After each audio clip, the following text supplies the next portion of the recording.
I made a public access television show in collaboration with my friend Patterson Beckwith, and it was originally called Cash from Chaos, and then there was a name change to Unicorns and Rainbows.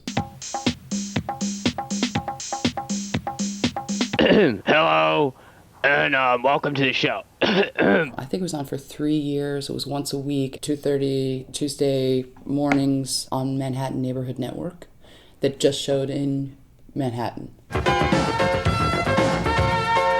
When the cable stations came in, they had to strike a deal with the public in order to basically own the airwaves. So in order to do that, they let the public have certain channels. And some people were, I guess since the 80s, taking advantage of that. There were definitely artists making public access shows. That was like, oh, I can actually be on television. And that was this hugely exciting idea, especially coming from an art school background where it's this very specified audience that you're talking to, preaching to the converted.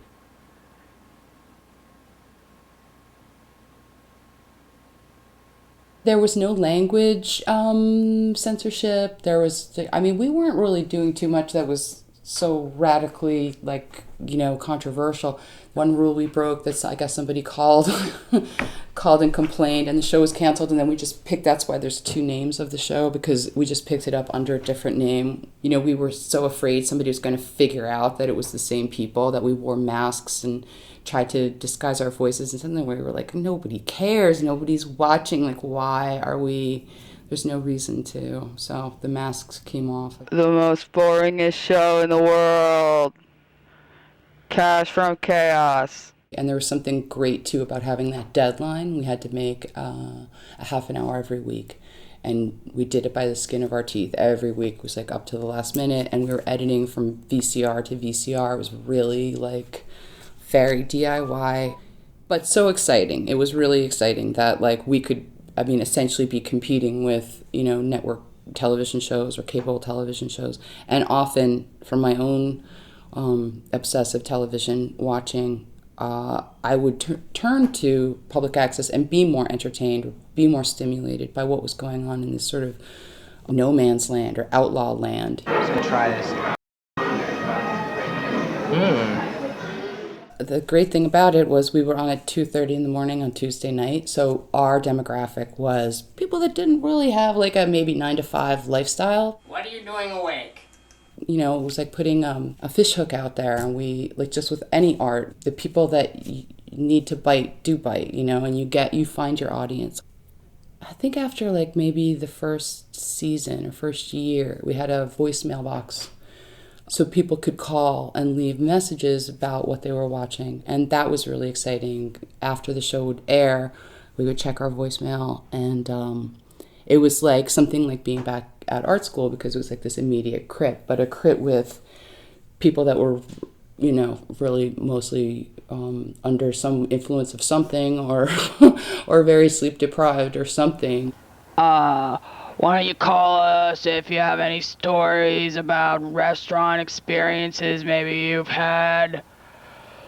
I definitely wanted to play with the ideas of television, because there was video art going on around at the time, obviously since the 70s, and I was really a big fan of a lot of that early kind of pioneering video work, like Vito Acconci or William Wegman or Paul McCarthy. But that was this, specified kind of art-geared audience. It was really hard to see that work.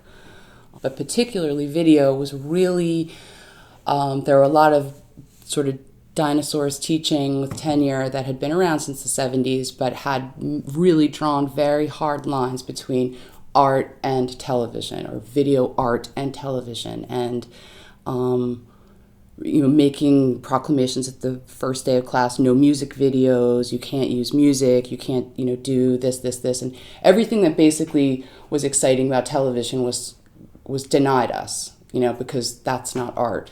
We're glad you're here with us. I had a teacher at college, Hans Haka, who I remember freshman year, did an assignment that was make a sculpture that cost less than $5. And I have done that assignment over and over and over and over and over again.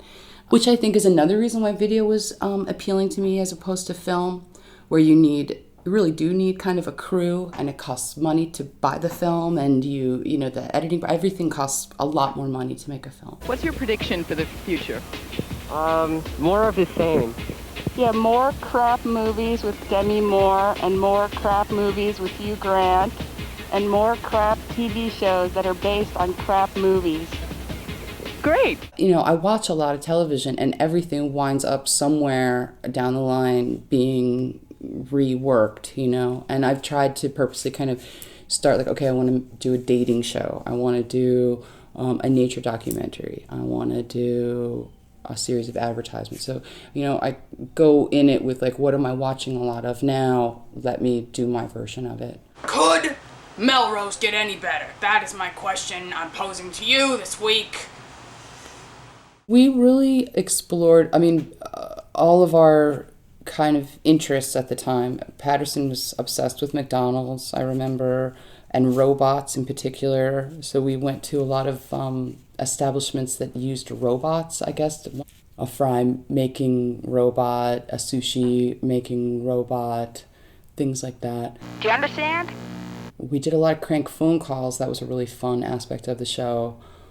Almost any product has a 1-800 number for comments. So we would just call and comment, and it was somebody's job at the other end of the phone to just take down what we had to say about this product.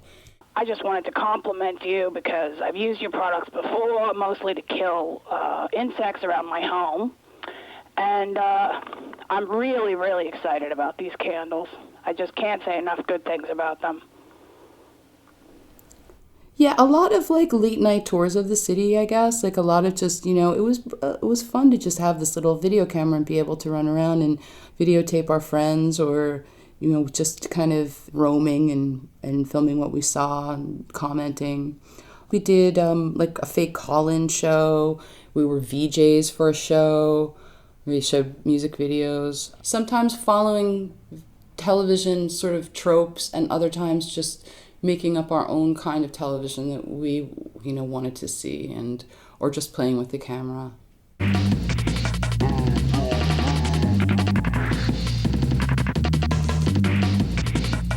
We did some documentaries, too, around that time. I guess that was during that, where we would try to be really scientific and take some pills or something and videotape the results and talking about the effects and and then trying to do like menial tasks like make a peanut butter sandwich or something like that, which even though they were on television, they had this pacing that was more like art video or film or something that you don't really see on television. So sometimes that's how we broke the mold of, this is different than what you're watching on other channels. There's like a sort of a buzzing going on all around you, right? Yeah, definitely. We kind of aped being this professional outfit, but we were nowhere near a professional outfit, but we managed to get a lot of free services and interviews with people that wouldn't have done it if we said we were art students or something, I guess. One thing we did was a friend of ours was working at Details magazine and managed to get us these press passes. And we went to this event that was happening at Central Park, and we knew it was about this new James Bond movie that had just come out. Pierce Brosnan. He's James Bond. We took some acid, and then we found out after we had taken the acid that we were going to be able to test drive this new BMW, this new car that came out that was featured in the movie, which was exciting. They closed down the whole park with, barricades and a large police presence. And we were supposed to drive the car as fast as we could through the park to see what it could do, which is a great television. It was really, couldn't happen anywhere else. Any artwork that's birthed with that kind of audience in mind to entertain yourself and your friends, I think is sort of the most, honest or something, when you're not worried about the world at large. My own influences were so much coming from television, and why can't this be something that I can chew on and spit out in my own way?